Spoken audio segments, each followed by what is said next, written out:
Guys, welcome to Pakistani fair reaction. तो कैसे हैं आप सब? उम्मीद है आप सब खैरियत से होंगे, ठीक होंगे और आबाद होंगे। हमारी दुआ यही है आप खुश रहें, आबाद रहें। मेरा नाम है अफान। मेरा नाम है मंसूर। सुगाया था जब मैं एक और नई वीडियो के साथ। यार इसका मैं टाइटल कैसे बोलूं, मुझे तो यकीन ही नहीं आ रहा है यार। फनी सी भी बात है और यार गौर करो तो इसमें डेंजरस बात भी है यार। हाँ हर ना देश यार। में हम सुनते हैं कि यार जो है मर्द तो यार डॉन हो सकते हैं, लेकिन लेडीज कहाँ हो सकते हैं यार। देखते हैं भाई, क्या पता इंडिया है, इंडिया में कुछ भी हो सकता है। ये तो आज की हमारी हाँ बिल्कुल। तो आज की हमारी वीडियो का टाइटल है मेरे भाई, top 10 lady don in India.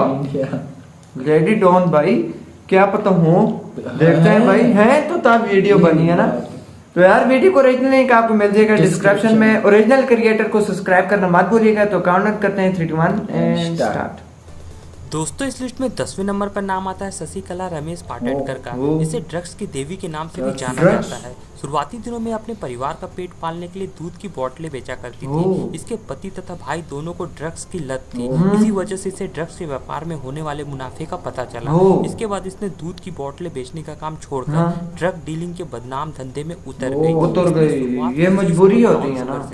और देखते ही देखते यह मुंबई के बरली में ड्रग्स के धंधे की रानी भाई नंबर 10 पे कर लिया है। लेकिन शशिकला अभी भी पुलिस की गिरफ्त से बाहर है, अभी तक गिरफ्तार नहीं हुई। इस लिस्ट में 9वें नंबर पर नाम आता है लेडी डॉन अर्चना बाल मुकुंद शर्मा का। यह मूलतः मध्य प्रदेश के उज्जैन की रहने वाली थी। कहा जाता है कि यह अपने स्कूल के दिनों में पढ़ने में काफी अच्छी थी। केंद्रीय विद्यालय से पढ़ाई पूरी करने के बाद इसने कॉलेज में दाखिला लिया, लेकिन किसी वजह से इसने पहले ही साल कॉलेज छोड़ दिया। छोड़ने के बाद इसने पुलिस की परीक्षा दी और पुलिस में शामिल हो गई। कुछ महीनों तक पुलिस की नौकरी करने के बाद इसने यह नौकरी भी छोड़ दी और भोपाल जाकर प्राइवेट जॉब करने लगी। भोपाल में इसकी दोस्ती कई नेताओं से हो गई। इनमें से एक के साथ इसका प्रेम प्रसंग भी चला।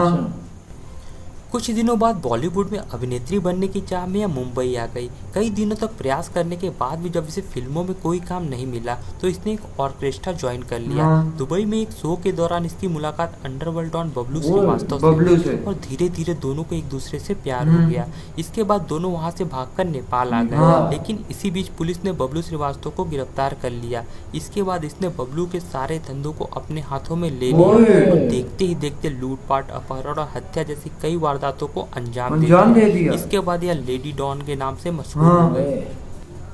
दोस्तों इस लिस्ट में 8वें नंबर पर नाम आता है गंगूबाई काठियावाड़। यह मूलतः गुजरात के काठियावाड़ की रहने वाली थी। 16 साल की उम्र में ही इसे अपने पिता के अकाउंटेंट से प्यार हो गया था और यह उसके साथ भागकर मुंबई आ गई थी। हालांकि उस लड़के ने गंगूबाई को धोखा दे दिया। मुंबई के कमाठीपुरा रेड लाइट इलाके स्थित एक कोठे में इसे 500 रुपए में बेच दिया। इसके बाद इसकी मुलाकात करीम लाला से हुई और इसे उसने अपना भाई बना लिया। इसके बाद यह मुंबई की लेडी डॉन बन गई। उन दिनों इसकी मुंबई के कमाठीपुरा में कई कोठे थे। कहा जाता है कि यह किसी भी लड़की को बिना उसकी मर्जी के अपने कोठे में नहीं रखती थी। दोस्तों इस लिस्ट में 7वें नंबर पर नाम आता है दस्यु सुंदरी ये तो भाई शक्ल सी डेंजरस है भाई। अपहरण के 200 से भी ज्यादा मुकदमे दर्ज। 200 से ज्यादा। की उम्र में ही कुख्यात डाकू लाला राम उठाकर ले गया था और उसने 18 साल तक सीमा को अपने पास रखा। इसी दौरान शुरू हुआ सीमा के बागी बनने का सफर। आपको बता दें कि 80-90 के दशक में सीमा परिहार का खौफ इतना बढ़ गया था कि लोग इसके नाम से कांपते थे। 2 दशकों तक लाला राम बाद में दस्यु सम्राट कहे जाने वाले निर्भय गुर्जर के साथ जुड़ गई। इसके बाद सीमा परिहार ने निर्भय गुर्जर के साथ मिलकर बीहड़ों में जमकर आतंक मचाया। आगे चलकर वर्ष 2003 में सीमा परिहार ने पुलिस के सामने आत्मसमर्पण कर दस्यु जिंदगी को पुलिस के सामने का फैसला किया। आत्मसमर्पण के बाद इसने पूरी तरह से सामाजिक कार्यों से जुड़ने का निर्णय लिया।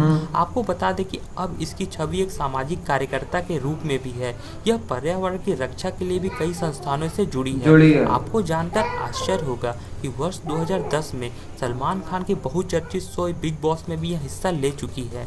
बिग बॉस में भी। दोस्तों इस लिस्ट में 6वें नंबर पर नाम आता है तमिलनाडु की कुख्यात लेडी डॉन शोभा अय्यर का। दोस्तों आपको बता दें कि पुलिस के पास इससे जुड़ी बहुत कम सूचना है। यहाँ तक कि पुलिस के पास इसकी कोई तस्वीर भी नहीं है। पुलिस लगातार इसकी तलाश में जुटी हुई है पर फिलहाल यह फरार है। इसी वजह से इसे मिस्टीरियस गैंग क्वीन के नाम से भी जाना जाता है। इसने दक्षिण भारत में जुर्म की दुनिया में एक तरफा राज किया है। कहा जाता है कि एक वक्त ऐसा भी था जब बिना इसकी मर्जी के एक पत्ता भी नहीं हिलता था। दोस्तों इसकी दहशत का हाँ, अंदाजा तो इसी बात से नहीं। लगाया जा सकता है कि इसके खिलाफ रेड कॉर्नर नोटिस जारी किया जा चुका है। दोस्तों इस लिस्ट हाँ। में 5वें नंबर पर नाम आता है जेनाबाई दारूवाला का। आपको बता दें कि एक समय दारूवाला दाऊद और का। हाजी मस्तान जेनाबाई के इशारों पर नाचते थे। इसका हर आदेश दाऊद के लिए पत्थर की लकीर हुआ करता था। 1920 के पत्थर की आरंभिक लकीर। वर्षों में इसका जन्म मुंबई के डोंगरी में एक मेमन हलाई परिवार में हुआ था। 14 वर्ष की उम्र में ही इसकी शादी हो गई थी। वर्ष 1947 में बंटवारे के दौरान जेनाबाई ने मुंबई छोड़ने से मना कर दिया था। इस बात से नाराज होकर इसके पति ने इसे तथा इसके 5 बच्चों को छोड़कर पाकिस्तान चला गया। इसके बाद अपना तथा अपने 5 पाकिस्तान। बच्चों का पेट पालने के लिए जेनाबाई चावल बेचने का काम करने लगी। चावल के ओह। धंधे में नुकसान होने के बाद यह दारू के धंधे में उतर गई। डोंगरी में यह दारू बनाने ओह। तथा बेचने का धंधा करने लगी। उस समय पूरे इलाके में इसका सिक्का चलता था। यहीं से इसके नाम में दारू वाला ओह। जुड़ा और यह बन गई जेनाबाई दारूवाला। जब दाऊद सिर्फ 20 साल का था जेनाबाई तभी पहली बार उसकी दारूवाला। मुलाकात जेनाबाई से हुई थी। कई सालों तक मुंबई की डोंगरी पर राज करने के बाद अपने जीवन के अंतिम सालों में जेनाबाई ने सब कुछ छोड़कर धर्म के रास्ते पर चलने लगी। आपको बता दें कि इसने हिंदू और मुसलमानों के बीच एकता लाने के लिए भी बहुत प्रयास किए थे। दोस्तों इस लिस्ट में चौथे नंबर पर नाम आता है लेडी डॉन रेशमा मेमन का। आपको बता दें कि 1993 मुंबई बम धमाकों के मास्टरमाइंड टाइगर मेमन की पत्नी है। 1993 मुंबई धमाकों ने भाई। मुंबई शहर को हिला कर रख दिया था। इन बम धमाकों में रेशमा मेमन ने टाइगर मेमन का पूरी तरह से साथ दिया था। मुंबई ब्लास्ट के बाद रेशमा मेमन अपने पति टाइगर मेमन के साथ दुबई चली गई थी। इसके बाद यह पाकिस्तान के कराची में रहने लगी। इसकी दहशत का अंदाजा इसी बात से लगाया जा सकता है कि इंटरपोल ने इसके खिलाफ रेड कॉर्नर नोटिस जारी किया हुआ है।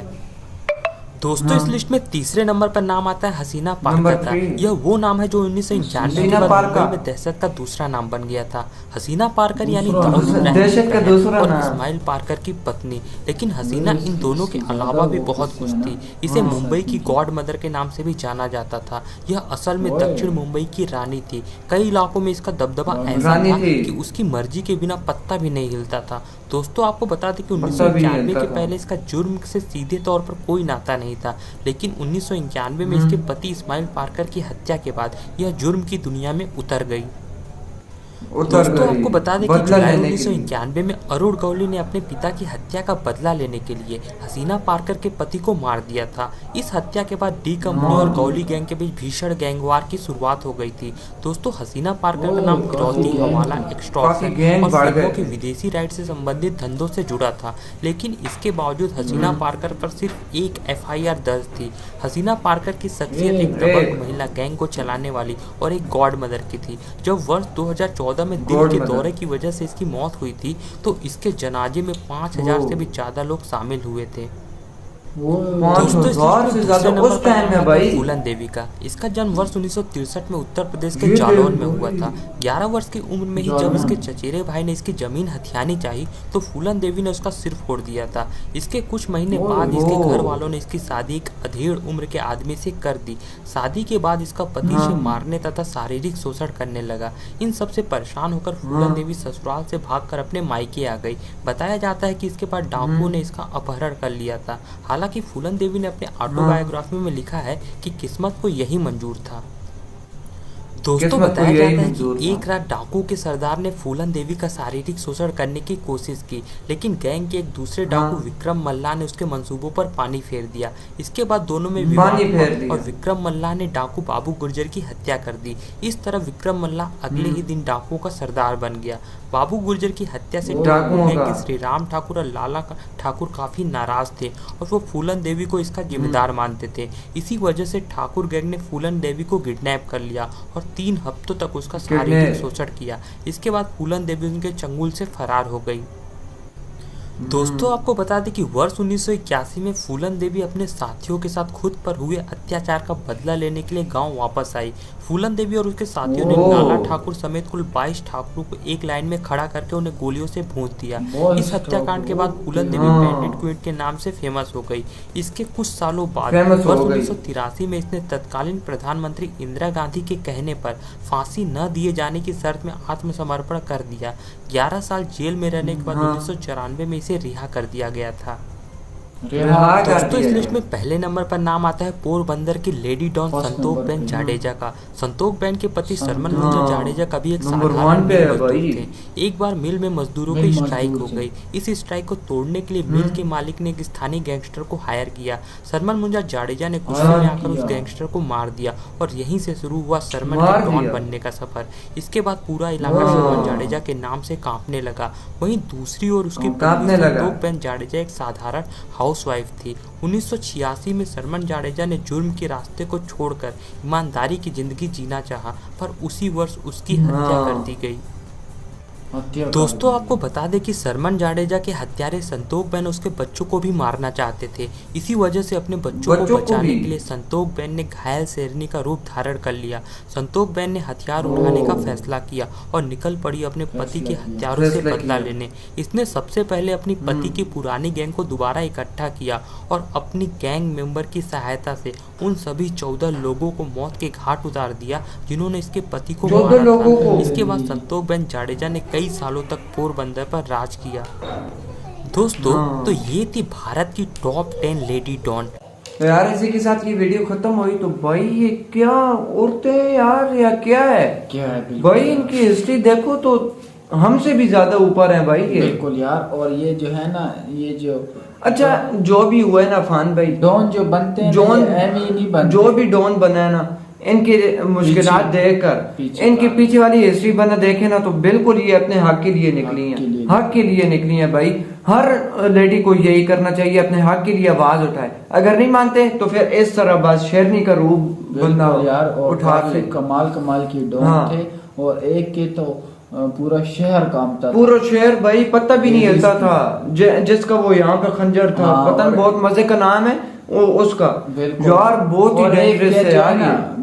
जो है ना तस्वीर पुलिस वालों ने आज तक उसकी देखी ही नहीं है देखी भाई। और वो देख हाँ। गैंग के जरिए लोगों और को मार भाई वैसे भी यार इंडिया में इस तरह के चीजें बहुत पाई जाती बहुत हैं, पाई जाती हैं। लेकिन अच्छे तो- लोग बहुत हैं। हाँ। इंडिया में इस टाइम पे अच्छे लोग बहुत हैं और बुरे मतलब गैंगस्टर वगैरह ये अपनी अभी देखो मजबूरियों ना, पे होते हैं। पहले लेकिन- नंबर पे जो थी ना, वो जो है ना आदमी था एक, वो आम काम करता बिल्कुल। था। उसके जो है ना स्ट्राइक पे निकल गया स्ट्राइक पे निकल और गया। उसने जो है ना कोई गैंगस्टर को मार दिया था। हाँ। उसके बाद आहिस्ते आहिस्ते ये इसी खुद ब तरह खुद देखना बन- भाई 14 बंदों को उसने हाँ। मार दिया। और वो जब फिर जैसे भी- मरा उसको बच्चों को और मारना चाहा, और नंबर वो खुद 10 पे निकल जो था, आया। नंबर 10 पे जो वही था ना। जो अपने बच्चों को भाई